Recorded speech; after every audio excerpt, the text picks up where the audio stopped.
Aujourd'hui, on voit comment créer des copies virtuelles dans Lightroom.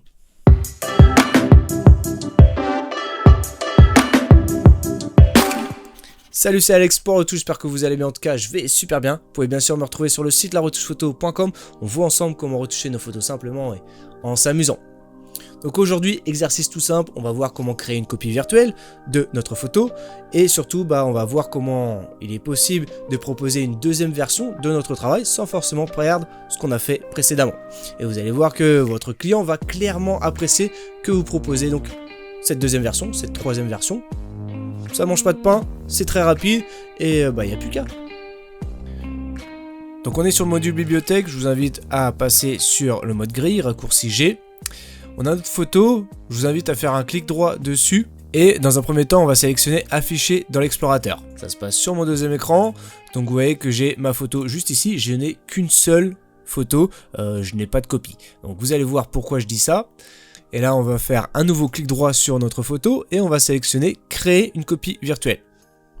Donc vous voyez que maintenant j'ai deux photos dans ma bibliothèque Lightroom. Si je reviens maintenant dans mon explorateur ici, vous voyez que ça n'a rien changé, j'ai toujours une seule photo, c'est la même photo, je n'ai donc pas dupliqué ma photo dans mon espace de stockage sur mon ordinateur. Donc voilà, ça se passe vraiment uniquement dans Lightroom.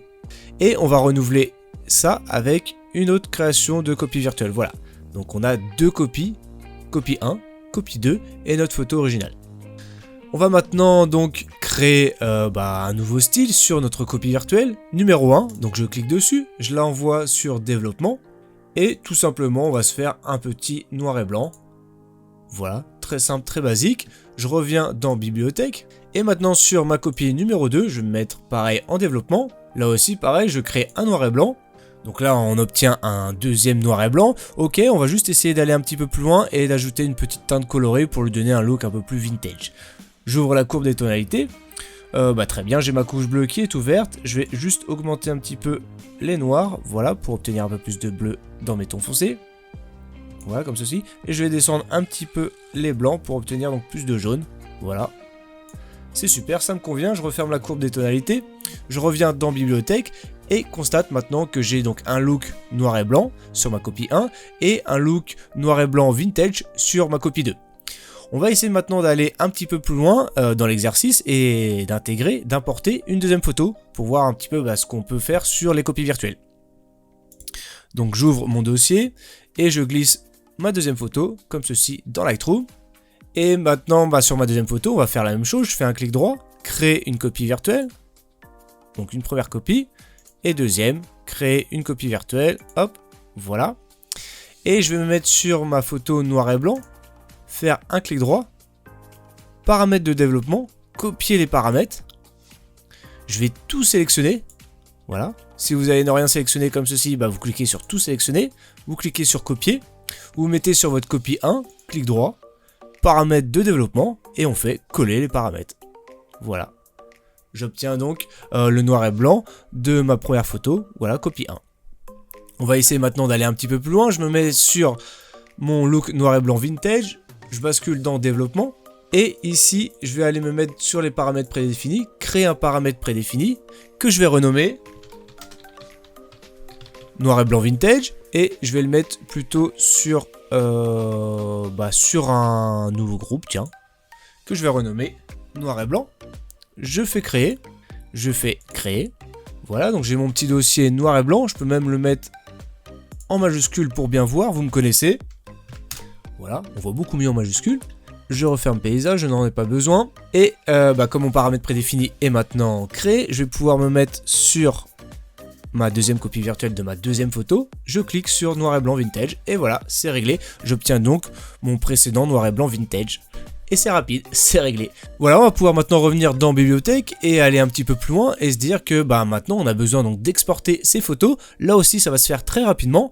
Je vais faire un clic sur ma première photo colorée, un deuxième clic sur ma deuxième photo colorée, en restant bien sûr appuyé sur CTRL ou commande il me semble pour ceux qui sont sur Mac. Vous faites un clic droit, exporter, trois petits points parce qu'on a une boîte de dialogue qui va s'ouvrir. Voilà, et là du coup je vais aller sélectionner mon dossier d'emplacement.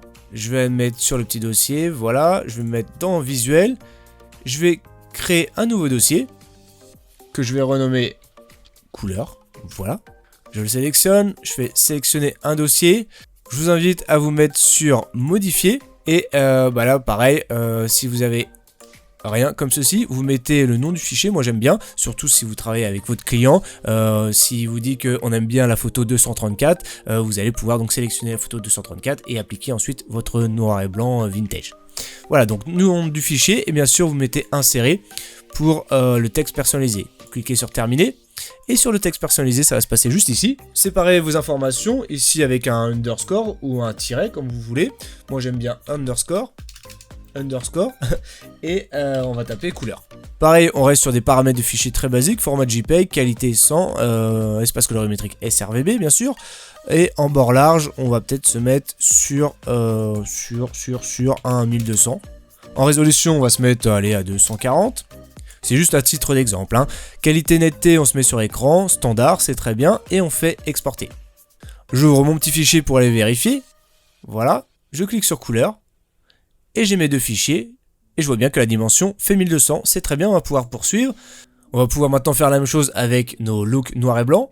On les sélectionne avec un contrôle, clic droit, exporter, exporter. Donc là, on va juste changer le dossier, on fait sélectionner. Je sors et je crée un nouveau dossier.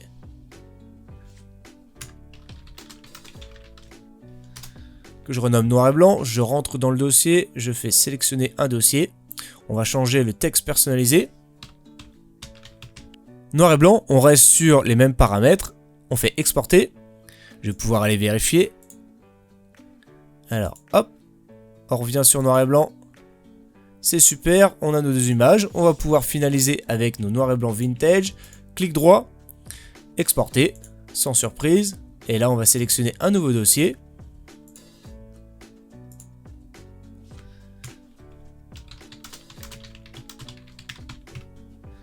Noir et blanc vintage. On rentre dans le dossier, sélectionner un dossier. Et on rajoute vintage.